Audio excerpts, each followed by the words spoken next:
Buenas tardes, estudiantes. Hemos estado viendo en el transcurso de todas estas clases a los microorganismos como responsables o asociados a la enfermedad. Hemos estudiado factores de virulencia y cómo estos microorganismos pueden producir daño en los individuos cuando ingresan en algún sitio de la economía humana.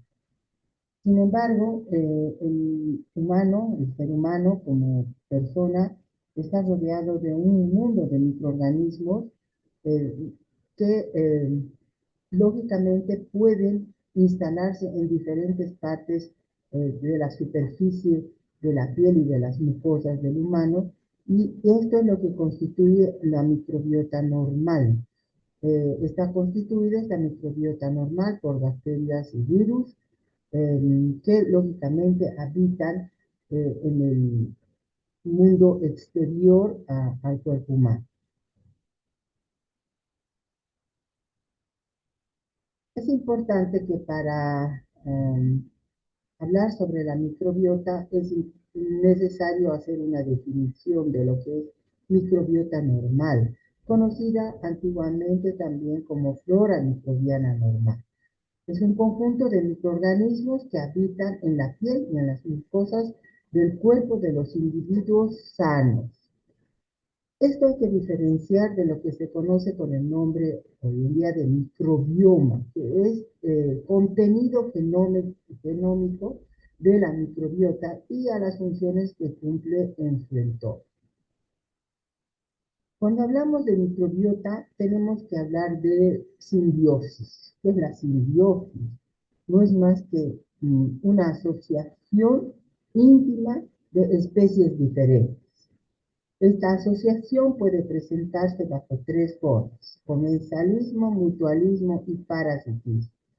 El comensalismo se caracteriza porque uno de las especies se beneficia y la otra es indiferente. El caso que tenemos aquí en la diapositiva es un ave que está en un nido, que ha aprovechado una rama del árbol para eh, hacer su casita, digamos, su vivienda, escapar de los depredadores que podrían estar en el piso, lógicamente protegerse del sol y de las inclemencias del tiempo. Y el árbol no se beneficia ni se perjudica por el hecho de que se haya instalado el nido del pajarito. Eso es comensalismo. Mutualismo es cuando las dos personas o cuando las dos especies se benefician.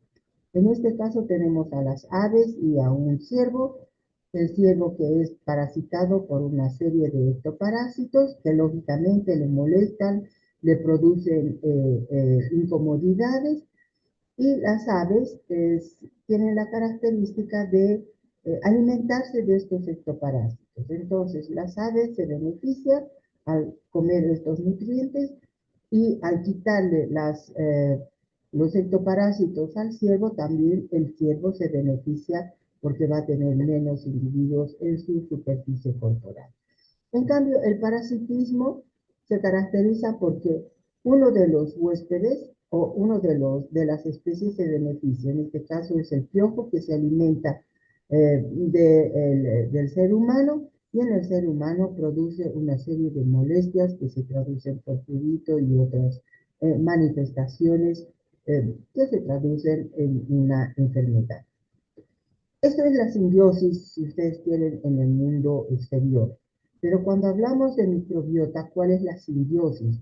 Muchas de los bueno, ¿quiénes son los individuos, las especies relacionadas? El ser humano, por un lado, ¿no es cierto? ¿Que va a aportar con qué va a aportar? Él va a aportar con un nicho, con un área, con un hábitat que le va a dar humedad, acidez, nutrientes, y la otra especie son los microorganismos que les rodean y que van a aportar al individuo una serie de otros mecanismos, como ser, por ejemplo, ocupación de receptores para que no se fijen microorganismos patógenos, la producción de sustancias ácidas también que van a proteger de la fijación de microorganismos patógenos. La simbiosis es entre el ser humano y los microorganismos que los rodean.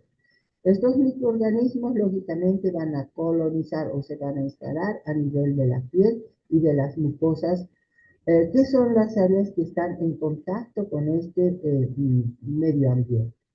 Son muchos los microorganismos que se ponen en contacto y cuando se ha estudiado el microbioma humano a partir de estudios de la secuencia genética, o sea, del gen que codifica al ARN ribosómico en su fragmento de 16S, que es el que se mantiene casi constante y es el que ha permitido la clasificación filogenética de las bacterias, se ha podido determinar que en el individuo humano existen dos tipos de microbiotas. Una microbiota residente que se caracteriza por estar constituida por microorganismos que pese a ser eliminados por cualquier mecanismo, por ejemplo el lavado, uso de antisépticos, ellos siempre se mantienen y se restablecen por sí mismos, por eso es residente permanente. En cambio tenemos otra microbiota transitoria, que está constituida por microorganismos patógenos o potencialmente patógenos que pueden instalarse o habitar algunos nichos del individuo humano, pero solamente se mantienen en estos nichos por algunas horas o algunos días o semanas, por eso decimos transitorio, no es permanente. Sobre todo esta microbiota permanente puede convertirse en patógena. Cuando hablamos de patógena, hablamos de enfermedad. Y entonces debemos reconocer entre los microorganismos patógenos aquellos cuya presencia necesariamente va a dar lugar a la enfermedad. Ejemplo les doy. Mycobacterium tuberculosis. Cuando está presente siempre hay la enfermedad. No existe Mycobacterium tuberculosis como microbiota transitoria, por ejemplo, ¿no? Siempre va a producir enfermedad, alteración del órgano o del sitio donde se instala. Y los oportunistas, que no necesariamente microbiota patógena oportunista, que no siempre producen enfermedad, es decir, van a, como su nombre lo indica, aprovechar de algunas circunstancias, de algunas condiciones que le va a ofrecer el individuo y que va a permitir que estos microorganismos se instalen y produzcan algunas alteraciones donde se instalen estas bacterias. ¿Cuáles son los factores que influyen en el desarrollo de la microbiota normal? El individuo cuando está dentro del útero, eh, eh, como feto, generalmente es estéril. Es decir, siempre es estéril. Cualquiera de sus estructuras, ya sea piel o sus mucosas, son estériles. Cuando nace, ya sea por parto normal o por cesárea, es cuando se expone a microorganismos del medio ambiente y va a adquirir su microbiota normal. Si es el nacimiento por parto normal, los microorganismos que van a formar la microbiota son los microorganismos que colonizan la vagina de la madre y son los primeros que se van a instalar tanto en piel como en mucosas. Si el niño nace por cesárea, lógicamente los microorganismos del medio ambiente y de las personas que participan en el acto de la cesárea van a aportar a los microorganismos que van a instalarse a nivel del recién nacido. Esta microbiota va cambiando con el transcurso del tiempo. Es decir, los niños tienen una microbiota muy diferente de una persona adulta y de una persona de la tercera edad. ¿No? Va modificándose constantemente a medida que van pasando los años. Y esto lógicamente por las actividades que desarrollan y la posibilidad de ponerse en contacto con otros ambientes donde existen algunos otros microorganismos, ¿no? Eh, es importante ver que la microbiota normal eh, también tiene relación con el tipo de alimentación. Si los niños se alimentan con leche materna, tienen una microbiota intestinal diferente de los niños que se alimentan con leche de fórmulas. Lógicamente que a medida que van creciendo y su alimentación va siendo más variada y mixta, la microbiota es reemplazada por otro tipo de microorganismos. La microbiota tiene que ver también con el hábitat de las personas. No es lo mismo la microbiota de los individuos que viven en áreas urbanas como los individuos que viven en áreas rurales o los individuos que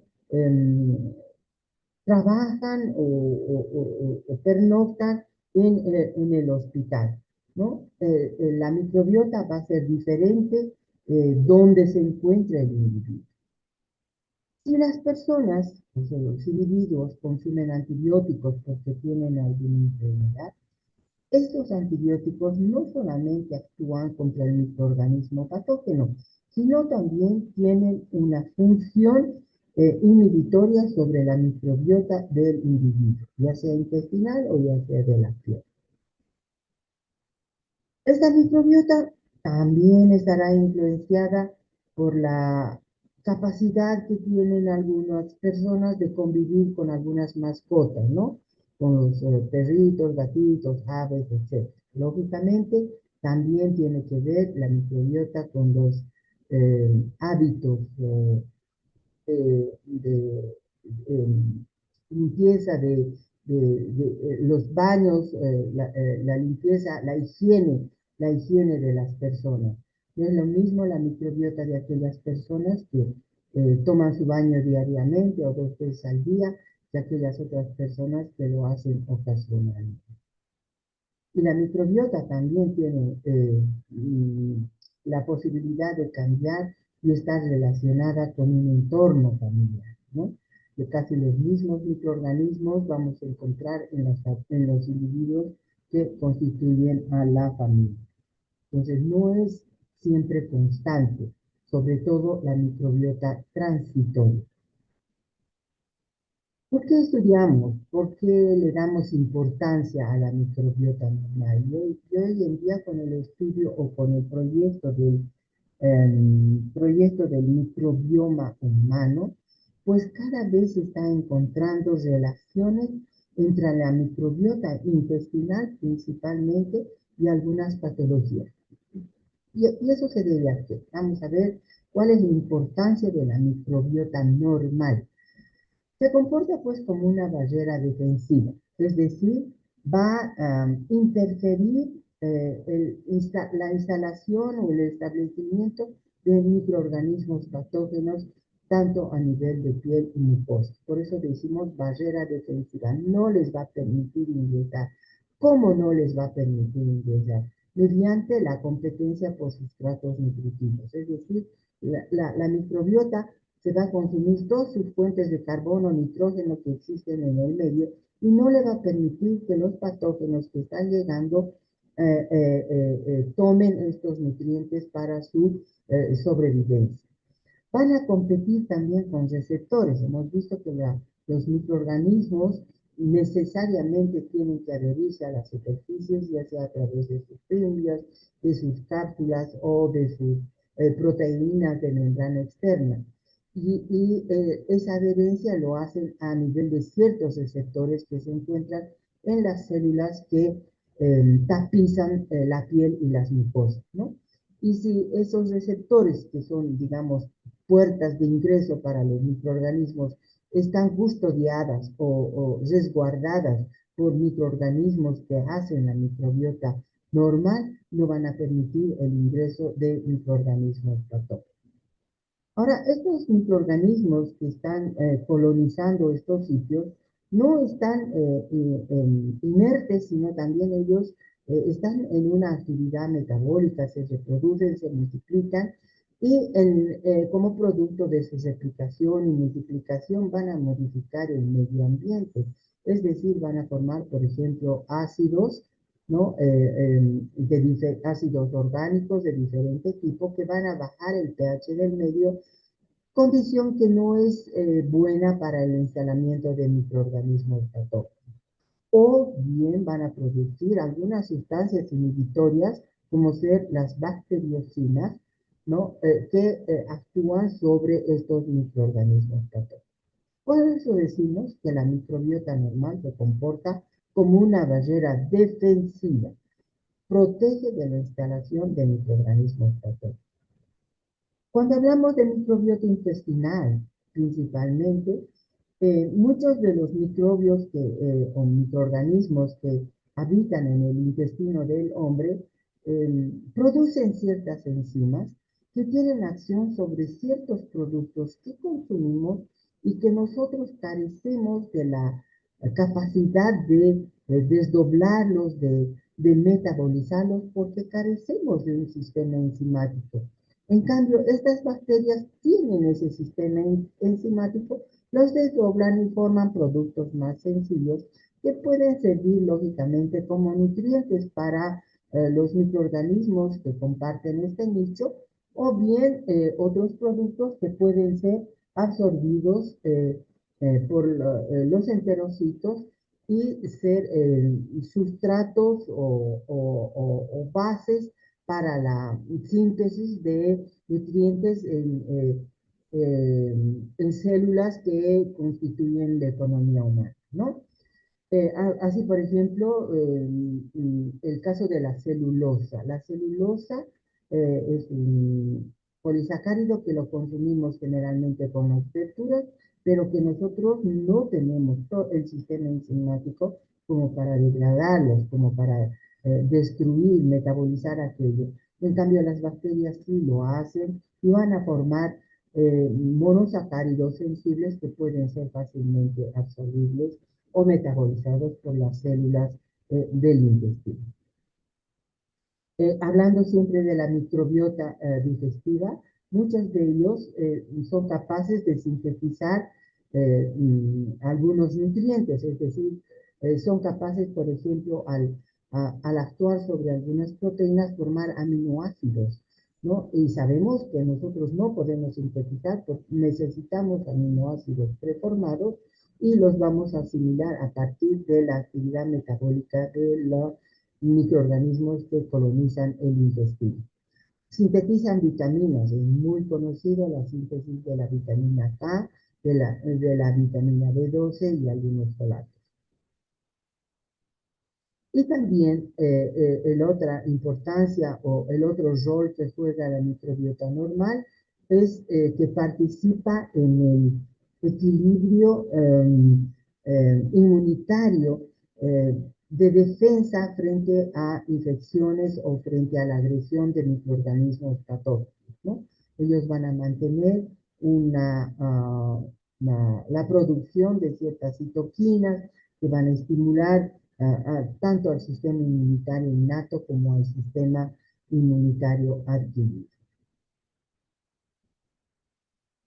Bueno, pues, si bien la microbiota intestinal tiene funciones como la interferencia bacteriana, la inmunomodulación, la producción de algunos péptidos activos eh, que participan en el metabolismo de las células, que mejoran la asimilación de algunos nutrientes, que sintetizan vitaminas, producen ácidos grasos de cadena corta muy importantes para la asimilación de estos mismos y formar sustratos para el metabolismo de células musculares, por ejemplo. Si bien van a jugar un rol muy importante en la regulación del tracto gastrointestinal, van a prevenir a las alergias, una alteración de esta microbiota, que se conoce con el nombre de disbiosis, va a dar lugar también a cierto tipo de alteraciones. Por ejemplo, el síndrome metabólico, la instalación de la diabetes mellitus tipo 2 y la obesidad tienen que ver con una alteración, con una disbiosis de la microbiota intestinal. Se ha podido ver que esta disbiosis, esta alteración va a permitir la instalación de otros microorganismos que van a producir algunos otros péptidos y van a ser absorbidos y van a actuar a nivel del sistema nervioso central, actuando sobre todo a nivel cognitivo. Por ejemplo, el autismo está relacionado con la disbiosis de la microbiota intestinal. Los estados depresivos también tienen que ver con la microbiota intestinal. Cuando se altera esta, lógicamente se facilita la instalación de procesos alérgicos de diferente índole. O sea que la microbiota intestinal es muy importante para el mantenimiento de la homeostasis del individuo.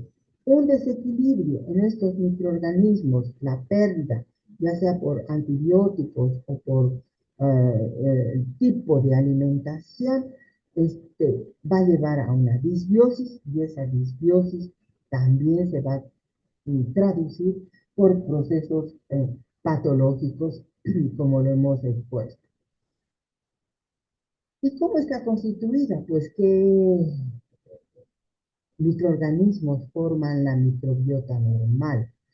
Bueno, esta microbiota lógicamente está constituida por bacterias gram positivas, bacterias gram negativas. No nos olvidemos que también existen virus y bacterias del grupo de las arqueas, que lógicamente van a variar en su composición y en su cantidad de acuerdo al sitio donde se vayan a instalar. ¿Y dónde se van a instalar? Lógicamente en aquellos sitios que le van a aportar condiciones necesarias para su multiplicación y replicación, ¿no? Nutrientes, temperatura, pHs, etcétera, y de tal manera que vamos a tener, por ejemplo, a nivel de la conjuntiva, una microbiota muy diferente de lo que es la microbiota que constituye el conducto auditivo externo. Muy diferente estos dos de la microbiota que constituye la piel que tapiza o que cubre toda la economía humana, ¿no? Vamos a encontrar microorganismos también a nivel de las mucosas. La orofaringe va a tener una microbiota muy diferente, la nasofaringe de la orofaringe, donde vamos a encontrar una variedad de microorganismos tanto aerobios como anaerobios, ¿no? Lógicamente el aparato digestivo por lo general va a variar también en la cantidad y en la calidad o el tipo de microorganismo. Donde más microorganismos vamos a encontrar es a nivel del colon, donde tenemos una variedad de especies, sobre todo del grupo de las bacterias anaerobias, ya que estas regiones carecen de oxígeno. ¿Qué sitios más vamos a encontrar microbiota? A nivel de la uretra distal y en las mujeres a nivel de la vagina. Es importante hacer notar que el aparato respiratorio inferior tiene que ser estéril. Normalmente es estéril, ¿no? Entonces estamos hablando de piel y de mucosas que lógicamente se exponen al medio ambiente o se ponen en contacto con productos que ingresan, como ser la alimentación al aparato digestivo. Vamos a ver rápidamente cómo está constituida la microbiota de la piel. Sabemos que la piel está constituida por un tejido subcutáneo, una dermis y una epidermis. Y en esta estructura vamos a encontrar dos estructuras muy importantes que son las glándulas sudoríparas y los folículos pilosos. Estas dos estructuras son el asiento de la microbiota residente, la que normalmente vamos a encontrar en la piel. Podemos encontrar microbiota transitoria a nivel del epidermis, y es transitoria porque sabemos que el epidermis se descama, entonces los queratinocitos se van eliminando constantemente y lógicamente junto con ella también los microorganismos que se pueden adherir a esta superficie. No solamente los transitorios, sino también los residentes, pero los residentes son rápidamente restablecidos porque ellos se instalan principalmente a nivel de estos dos órganos, ¿no? Las glándulas sudoríparas y los folículos pilosos. De tal manera que la piel va a estar constituida por una microbiota residente y una microbiota transitoria. Dentro de la microbiota resistente se ha podido determinar que el 4,2% de esta microbiota está constituida por bacterias arqueaes oxidantes de amoníaco. Luego, el resto de la microbiota está constituida por estafilococos coagulasa negativos, principalmente el Staphylococcus epidermidis, como que pueden haber otras especies de estafilococos coagulasa negativos. También están los coagulasa positivos, que son los estafilococos patógenos, dentro del cual tenemos al estafilococo aureus, con factores de virulencia que produce, que secreta, pero que tiene que buscar condiciones apropiadas para que él pueda desarrollarse. Cuando se encuentra en una piel sana o en una mucosa sana, esta bacteria no produce ninguna alteración. Tiene que abrirse esa piel, tiene que haber una solución de continuidad para que esta bacteria empiece a producir sus factores de virulencia. Lo mismo que el Streptococcus pyogenes del grupo A. Normalmente esta bacteria también produce una serie de factores de virulencia, pero tiene que instalarse a cierto nivel y en ciertas circunstancias para producir enfermedad. Podríamos decir también que es un microorganismo oportunista, ¿no? En la piel vamos a encontrar también bacilos gram positivos del género Corynebacterium, tanto Corynebacterium aeróbicos como anaeróbicos. Vamos a encontrar dentro de ellos al Cutibacterium acnes, ¿no? Que forma parte de esta familia, y vamos a encontrar otros bacilos gram positivos como ser Clostridium perfringens, Lactobacillus, que dependerá lógicamente de los sitios donde se puedan encontrar factores que le den condiciones de anaerobiosis a este tipo de bacterias. La flora transitoria está constituida generalmente por el grupo de las enterobacterias, ¿no? Y ahí tenemos como principal microorganismo que constituye la microbiota transitoria a la Escherichia coli, a la Klebsiella, a la Salmonella. La pseudomonas, si bien no es una enterobacteria, es un bacilo gram negativo, es muy ubicua. Se encuentra en todos los lugares, en ambientes secos, en ambientes húmedos, en el agua, en los alimentos, de tal manera que sí forman también parte de la microbiota transitoria de la piel. ¿Qué pasa a nivel de la boca y de la faringe y de las vías respiratorias superiores? A nivel de la boca, cuando nace el niño, generalmente todo este sistema es estéril, no hay. Y los primeros microorganismos en instalarse son los estreptococos alfa-hemolíticos del grupo Viridans, ¿no? Luego se instalan los estafilococos aeróbicos y los anaeróbicos, o los peptococos o los peptoestreptococos. Posteriormente van a dar lugar a la instalación de diplococos gram negativos del grupo de las Neisseria, Neisseria zika, flava, a la Moraxella catarralis. También vamos a tener bacilos gram positivos, ¿no? Los difteroides o las corinebacterias, los lactobacilos.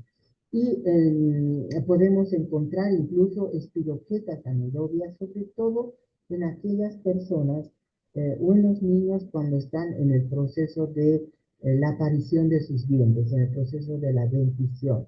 También se ha encontrado muy relacionado con las placas dentales que dan inicio a las caries dentales, como ahorita vamos a ver, ¿no? Las espiroquetas anaerobias. Y también tenemos otros pocos gram negativos, como la Prevotella, la rotia, la capnocitofaga. Vamos a encontrar también a nivel de la boca eh, levaduras del tipo cándida, varias especies, y en amígdalas vamos a encontrar a este bacilo gran positivo que es anaerobio elastinomyces. Eh, Estas bacterias tienen la capacidad de comportarse como patógenos oportunistas y producir diferentes lesiones a nivel de las encías. Las lesiones periodontales pueden ser responsables de abscesos peribucales, de sinusitis, de mastoiditis, porque están muy relacionados con esta cavidad tapizada por este tipo de microbiotas, ¿no? Los microorganismos que van a colonizar las vías respiratorias superiores, es decir, la nasofaringe, la tráquea principalmente, este, están muy relacionados con los microorganismos que colonizan o que están presentes a nivel de la orofaringe. Lo vamos a encontrar también estreptococos del tipo alfa hemolítico, o sea, estreptococos viridans. También vamos a encontrar estreptococos no hemolíticos, igual las neiserias saprófitas. Es posible que encontremos estas bacterias, sobre todo el neumococo, que si bien forma parte de la microbiota normal de vías respiratorias superiores, cuando encuentra condiciones, esta bacteria puede convertirse en una patógena oportunista y producir lesiones en el aparato respiratorio inferior. Encontramos también a la Prevotella, melanogénica, micoplasmas, dentro de las bacterias gram negativas. Por lo general, las vías respiratorias inferiores, llámese bronquios, bronquiolos y alveolos, son estériles. Ellos están carentes de una microbiota normal. Tiene que mantenerse estéril. Es importante estudiar la microbiota de la boca porque ellas eh, van a constituirse en factores generadores de alteraciones de las piezas dentarias que se conocen con el nombre de caries. Las caries generalmente se inician por la formación de una biopelícula. Como vemos aquí en la diapositiva, esta media verdosa es una biopelícula que constituye la placa dental. Esta biopelícula está constituida por dextranos y glucanos sobre los cuales se van a adherir bacterias de la microbiota normal de la boca, sobre todo los estreptococos alfa-hemolíticos, dentro de los cuales es muy importante el estreptococo mutans, porque este produce o es responsable de la fermentación de hidratos de carbono y la producción de ácidos que van a producir una descalcificación, una desmineralización del esmalte de los dientes y lógicamente van a permitir el ingreso de bacterias y la lesión que va a avanzar en profundidad y comprometer a la pulpa, dando lugar a pulpitis o dando lugar a periodontitis, o sea, comprometer los sitios donde se instalan las raíces de los dientes, ¿no? Eh, este proceso, lógicamente, de la cariogénesis no solamente es debido por la presencia o la formación de biopelículas, sino que también es ayudado por el consumo, lógicamente, de azúcares, eh, eh, azúcares, glucosas, sacarosas y otro tipo de azúcares, lactosas, ¿no? Que van a ser utilizados por estos microorganismos y la formación de ácidos también que van a dar lugar a la desmineralización de las piezas dentales, ¿no? Este es el proceso entonces de la cariogénesis, donde participan la biopelícula, muy importante, y una serie de microorganismos, sobre todo Streptococcus mutans, pero también están ahí Streptococcus sanguis, mitis, bovis, otros estreptococos hemolíticos también, lactobacilos y actinomyces. ¿Qué pasa con la microbiota del esófago si estamos hablando del aparato digestivo? Generalmente la microbiota del esófago es la misma que vamos a encontrar a nivel de la cavidad bucal. Y si vamos un poquito más abajo, entramos estómago. Aquí en estómago, lógicamente el pH ácido hace de que muchos microorganismos que están ingresando con la saliva o con los alimentos hacia el estómago van a ser destruidos por la acidez, de tal manera que la cantidad de bacterias a nivel del estómago es muy poca, ¿no? 10 a la 2, 10 a la 2 bacterias por mililitro de contenido gástrico. ¿De qué especies vamos a encontrar? Lo mismo que encontramos a nivel de la cavidad oral. Vamos a encontrar estreptococos, hemolíticos, beta-hemolíticos, a los lactobacilos, a bacterias anaerobias, estafilococos anaerobios, respecto de estreptococos, y tal vez es importante hacer notar la presencia de esta bacteria, el Helicobacter, que tiene la capacidad de neutralizar la acción del ácido formando un microambiente alcalino que le va a permitir entrar por debajo de la mucosa que protege la superficie mucosa del estómago y instalarse a nivel de la capa epitelial del estómago, ¿no? Algunas de ellas viven como microbiota normal, no producen patología y están ahí. Si nos vamos un poquito más lejos, hablamos del duodeno, la cantidad, la abundancia de las bacterias va aumentando hasta un potencial 10 a la 3, ¿no? ¿Y qué bacterias vamos a encontrar? Como muchas han sido destruidas por la acidez gástrica, vamos a encontrar a los lactobacilos, lactobacillus y a los streptococcus. Vamos más abajo, eh, al yeyuno. En el yeyuno, ¿qué es lo que vamos a encontrar? También van aumentando la cantidad de bacterias. Las condiciones se vuelven diferentes a las del duodeno. Empieza a disminuir la cantidad de oxígeno y entonces empiezan a aparecer bacterias anaeróbicas del género Clostridium, del género Actinomyces, y vamos a encontrar entre otros a los estreptococos y a los bacteroides. En ilión, la cantidad de bacterias aumenta notablemente, con un potencial de 17 o 9, ¿no? Y vamos a encontrar también una microbiota constituida principalmente por microorganismos de tipo anaeróbico. A nivel del colon, miren, la cantidad de bacterias se ha elevado a potenciales de los 12, 10 a la 12, 10 a la 11, o sea, gran cantidad de bacterias, con un predominio principalmente de bacterias anaerobias, y lógicamente a este nivel es donde vamos a encontrar principalmente a las bacterias arcaes que solamente se pensaban que existían en otros ambientes, pero también venimos formando parte de la microbiota intestinal. Es importante estudiar esta microbiota porque ya hemos visto que ella cumple varias funciones.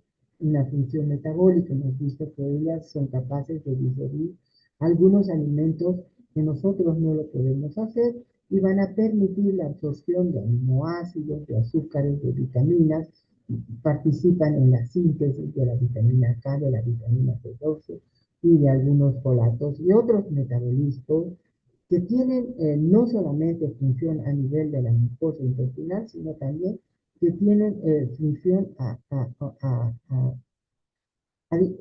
fuera de la mucosa intestinal, a nivel de muscular, por ejemplo, o del sistema nervioso central. Cumplen una función de barrera, es decir, ellas van a ocupar los receptores celulares y van a evitar que microorganismos que ingresen, patógenos que ingresen, no se adhieran a la superficie o a los receptores de los enterocitos que encontramos en el aparato digestivo. Van a estimular la microbiota intestinal, la producción de de moco de las células caliciformes, ¿no? Y este moco es el que va revestir todas las vellosidades, protegiendo de la instalación, la fijación y la adhesión de microorganismos patógenos. Cumple, hemos visto también una función de defensa porque está relacionado con la estimulación del sistema inmunológico natural y el adquirido. También dice aquí función de mantenimiento, porque es importante la producción de moco y la actividad enzimática de esta mucosa que mantiene, protege, evita la instalación de microorganismos patógenos que pueden entrar con la alimentación. De tal manera que la microbiota intestinal la podemos clasificar desde un punto de vista funcional en microbiota muconutritiva, es decir, que va a formar el moco, una microbiota protectora, una microbiota inmunomoduladora, una microbiota proteolítica, y no nos olvidemos también el rol que juegan aquí las arqueas o esas bacterias tan sencillas que utilizan elementos simples para la formación de sus estructuras. La microbiota nutritiva se caracteriza por estas tres bacterias, las más estudiadas, la Akkermansia muciniphila, el Fecalibacterium prausnitzii y la Roseburia. Son bacterias que van a producir acetato, propionatos y butiratos, que son sustancias bases para la producción del moco, y también pueden ser absorbidas y comportarse como metabolitos importantes para producir energía a nivel de las células musculares, por ejemplo, o bien también se comportan como nutrientes para otras bacterias beneficiosas que cohabitan con estas bacterias, ¿no? Y mantener la integridad de barrera intestinal. La microbiota protectora, que está constituida por el género Streptococcus, los Enterococcus, los Lactococcus, Leuconostoc, Lactobacillus y Bifidobacterium, son bacterias que tienen un metabolismo fermentativo y como tal producen pues ácido láctico, producen radicales tóxicos, producen bacteriocinas, elementos que lógicamente no son bienvenidos para las bacterias patógenas que podrían ingresar. Por eso es una microbiota protectora. Van a colonizar el moco impidiendo que otras bacterias se instalen y lógicamente ellas también compiten con los nutrientes, ¿no? La microbiota inmunomoduladora, constituida principalmente por Escherichia coli, los estafilococos y los enterococos. ¿Cuál es el rol que ellos juegan? Modulan el sistema inmunitario intestinal. Evitan que sustancias potencialmente antigénicas den lugar a reacciones alérgicas, ¿no? De inmunidad específica. La microbiota proteolítica está relacionada con bacterias que tienen la capacidad de digerir a las proteínas y péptidos. Entre ellas tenemos al Clostridium, a las enterobacterias, muchas de ellas, a las Pseudomonas, Fusobacterium, entre otras.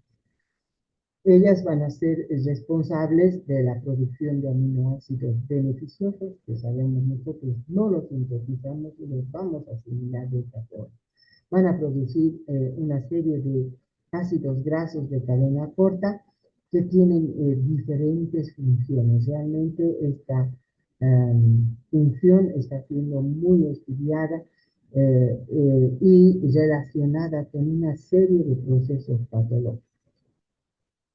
Lógicamente aquí esta microbiota tiene que mantenerse en una concentración de tal manera que no sobrepase un número determinado, porque cuando ellas se sobreponen sobre estas otras bacterias van a ser responsables de cuadros relacionados con alteraciones a nivel de aparato gastrointestinal.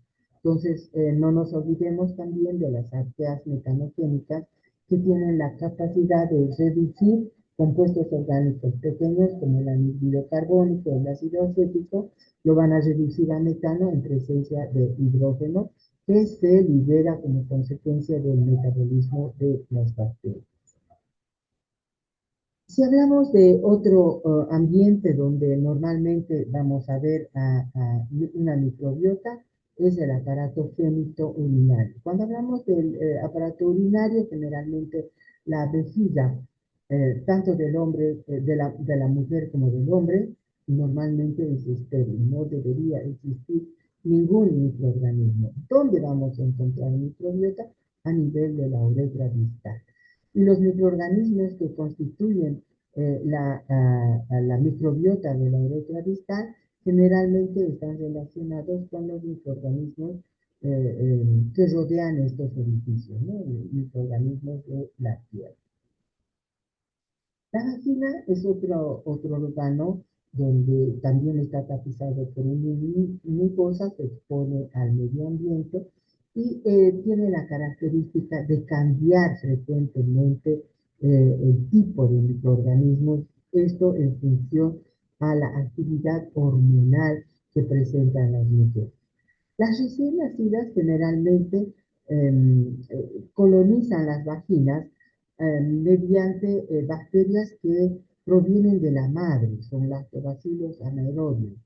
Pero estos lactobacilos, como no hay actividad hormonal, el pH cambia, se vuelve neutra en las niñas y entonces la microbiota se hace mixta de cocos y de bacilos, ¿no?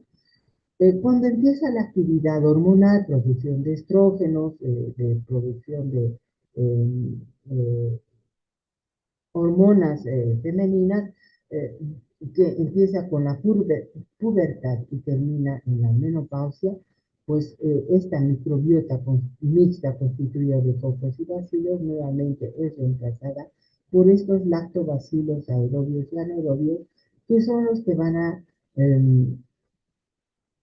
fermentar el glucógeno que se encuentra y van a producir ácidos, un pH ácido que no va a ser favorable para la instalación de algunos microorganismos que pueden entrar a esta vía, como ser, por ejemplo, las neiserias patógenas, la Neisseria gonorrhoeae, no soporta pH ácido y entonces como que protege de la instalación de estas bacterias.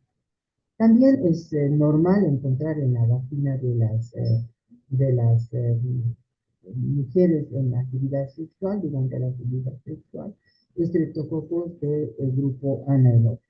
Bueno, hemos visto piel mucosas instaladas o colonizadas por microorganismos que cumplen esas funciones que hemos indicado anteriormente.